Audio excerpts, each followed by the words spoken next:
Alright, so next up, let's see, we got these parts here.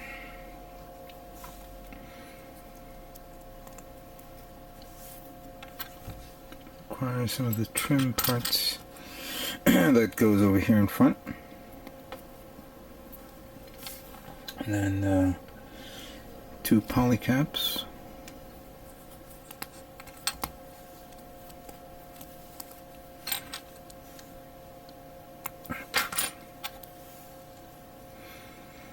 Now, okay, so we need this. Stick this in here like that. And then take this part and carefully slide it down. Oh, comes out pretty good. Come on. Let's try that again. Alright, so you put it like that.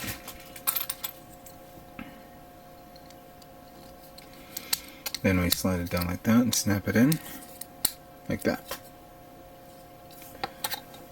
Repeat the same process again.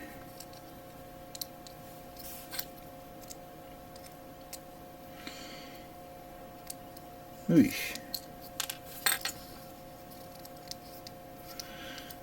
I guess when you try to commit to this going down, make sure you go all the way.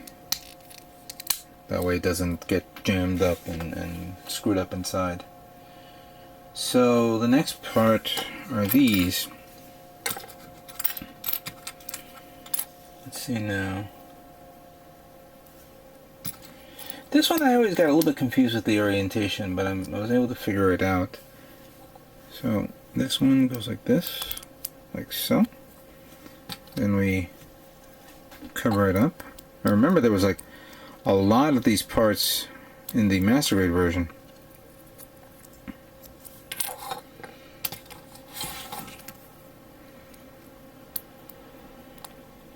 Yeah, it has to be like that.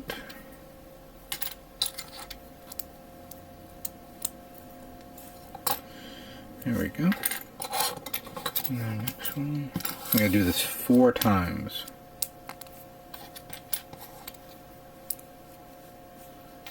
There we go.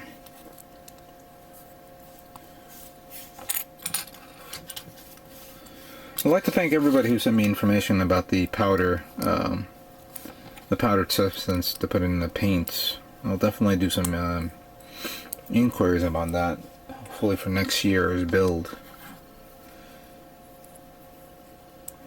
I'll also like to acknowledge those guys who've been actually doing some custom build painting, paintings of some of the kits that's out there right now. Basically the ones that I have been seeing on Gundam Guy's website. Excellent painting designs. Especially what knocked my socks off was someone else's interpretation of the metallic version of the Wing Gundam EW kit. Good work to that person who did that.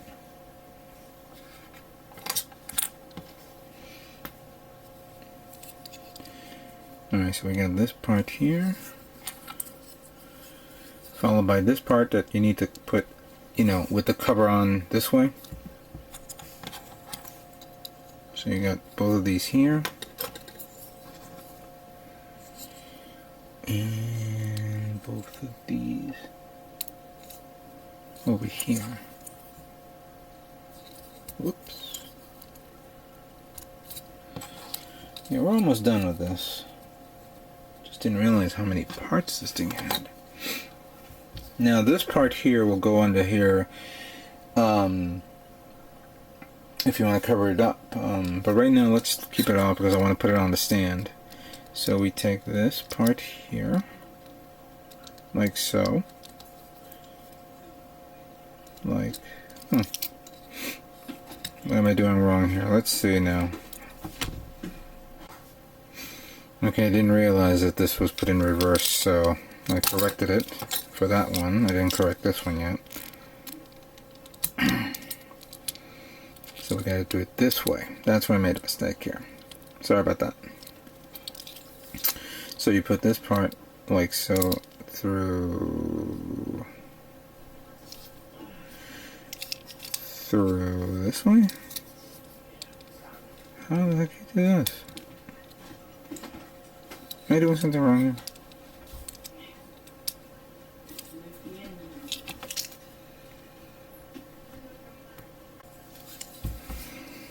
Alright, I'm sorry. Keep screwing this up.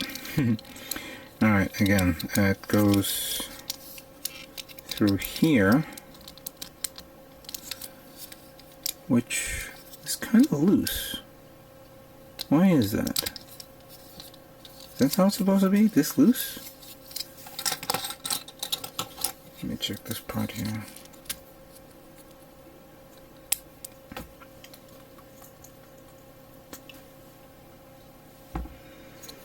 Alright, so we know that... Alright, so we gotta flip this like that. Okay. Then open up this. And then open up this. And we have the fighter that goes like that.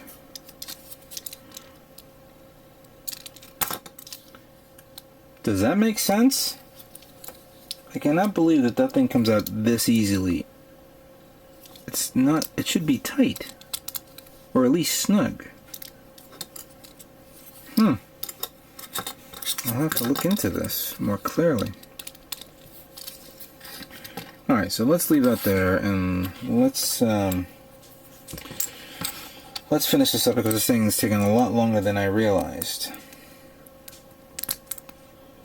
Let's see now here. I need the shield, and I need this that goes like that over here. There we go. I really never did like these two parts. I don't know why. I think these two blade-like weaponry are the weakest weapons. Maybe not the weakest weapons, but I think the dumbest weapons.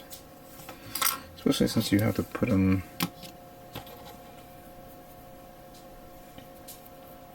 What's this for? Oh, it's for the shield, so that way you can put these two together like that. Alright. Then we have this one right here.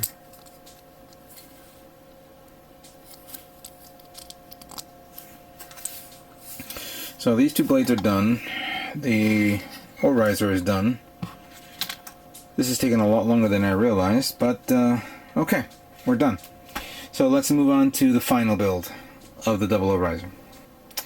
So now that we've completed building every part of this kit, it's time that we put together. And I'm going to do that again.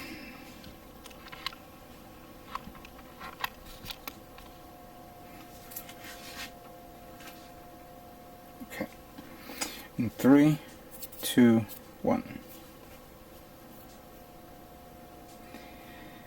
Now that we've completed building all the parts necessary to make the double ore riser, let's put this boy together.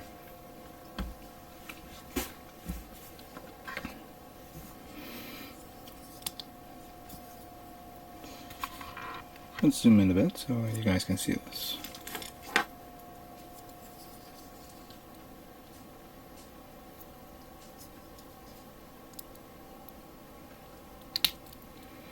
And so you guys know, I put the stickers on the V-fin, in case you were wondering.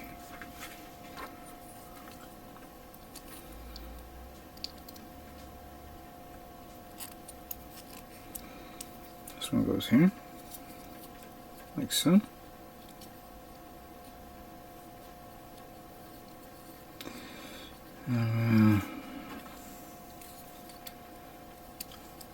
The joints here for the leg. One goes there. The other one goes here.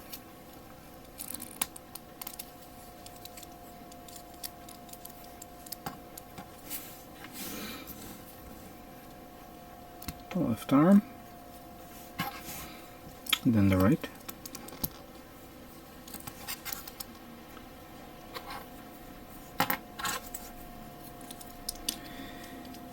GN drive number 1 and number 2.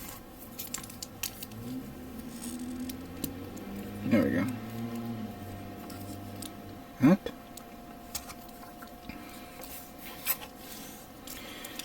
I'm going to put on the GN sword first, which snaps into the arm like that, and it's easy to put in, as you can see.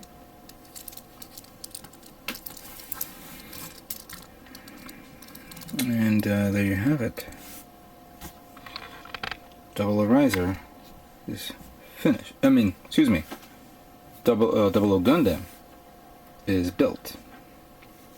But of course, this kit will not be complete without attaching O Riser to Double O Gundam.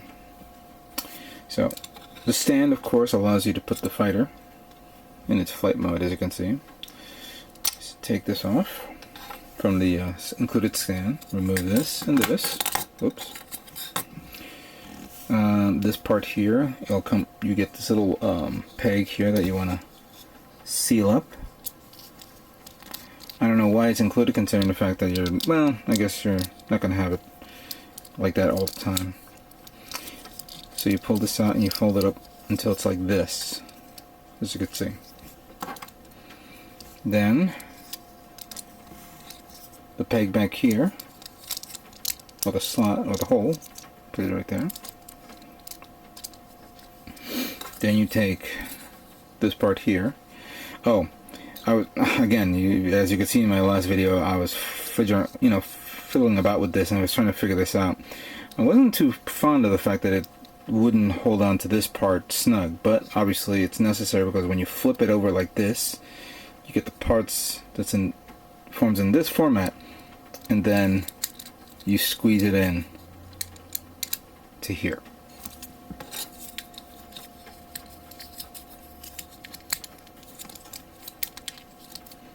And then you open up the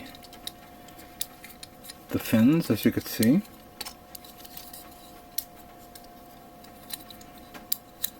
Put it in whatever position you want. And since this part's I'm not very fond of, I'm going to put it here just in case. So that way it's easy. You know, it has easy storage, and you don't have to worry about, putting it someplace. So we got that one here, and then that one here. And there you have it. Double O Riser Trans Am. Now, as you can see, this Trans Am kit really shows a lot of neat detail, especially at this color, and with all the decals and clear parts. It's one of those high-grade kits that you have to say to yourself, you have to appreciate on how it was designed. Even though this can be easily painted, again, you would have to figure out what, color tones it is. Because this one obviously is a pinkish color. Reddish here, but it has to be kind of like a metallic red. And this one has to be a combination of burgundy. Yeah, burgundy and red. And this yellow here is more of not a yellow, like an orange. And to reproduce this so that way you have that shine, I think it can be done if you use matte paint and then gloss it up with some sort of I think it was Mr. Surfacer, not Mr. Surfacer, excuse me. I'm drawing blanks here, but it's the gloss cover, the gloss coated sealer that Mr. Hobbies make. So you have an exquisite detail on a kit at this scale, and again, I'm really happy on how this looks. Obviously, I didn't lose no parts, and I think I have to say that it was a worthwhile investment to pick up this kit at a good price. It has some cool features, obviously. You got the GN sword, GN3 blade, which of course is in beam mode and beam rifle mode, and then or beam weapon mode, and then you have to flip it over, as you can see. Let me just do it right now. So that way you have it in sword mode, as you can see there. Now, I should also remove this part here, which is I'm gonna do it anyway, so I can put the stand in it, so it looks like this.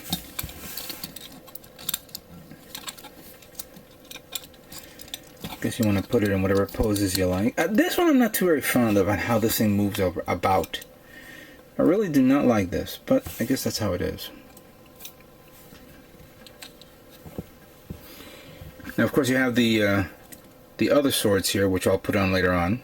Which simply to make this into the blades, all you need to do is flip this, bring this down a bit, and then pop this open and slide back into position, and now you have the swords for this, which of course can easily be stored here, so you don't lose any weaponry or any type. You know, it's easy to be put away. Oh, let me just do that here, get that out of the way.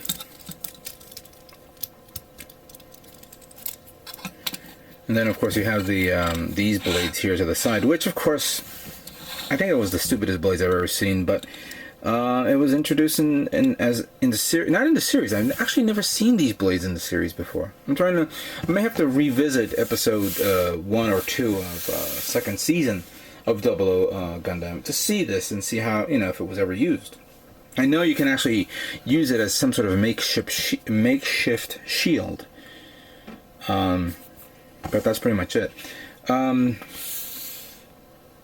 I guess the best thing to do is also do this, because I forgot to add the beam effects. Let me show you this. So here is the beam effect for the GN3 sword, which all you need to do is slide it in like so, and it'll fit right into the slot. So then it has that cool beam effect right there. That's actually kind of cool. I did like this. I think that was the coolest feature that this model comes with. Of course, it's a little bit of a weight issue, but you know what? What are you going to do? Can't have everything. You know, not everything's perfect. But then again, I have to admit, this is a perfect little high-grade kit that I have enjoyed building. Other gimmicks, of course, that you will get with this kit is, of course, you get 2 pink beams for the the beam saber hilts that's in the back of the mobile suit, and then you do also get beam effects for the GN swords. This one right here, I'll put it on in a moment, and you get 2 of those. Also, if you want to hook up the 2 swords together, you get this little attachment, which of course you have to remove the hilt and then put this on, so you have a Darth Maul look to it. And the final gimmick, of course, an option is, of course, this cool little hand. I actually really like this hand. I guess I should put it on this one so that way it shows how it is. See? Talk to the hand. So there you have it. The 1/44 scale high grade 00 Riser Trans Am from the animated series 00 Gundam. I think this is a really cool kit for those of you who want to get this. I think you could probably pick it up cheap now, considering that it's only a kit that came out back in 2009, so it's a 3-year-old kit. Maybe you could find it at a good decent price. Even though this is a little bit more of 2 kits in one, you can see the cool features that it has. If you want to get the normal one, that'll be fine, and then maybe try to see if you can paint it as the Trans Am version or maybe another color. But anyway, it is a nice kit. I highly recommend it. And I think I'm gonna say now that I'm continuing on my Trans Am build for my next kit. I am going to build Mobile Suit Gundam Arios Trans Am. So stay tuned for my next Gundam model yet to come. Take care.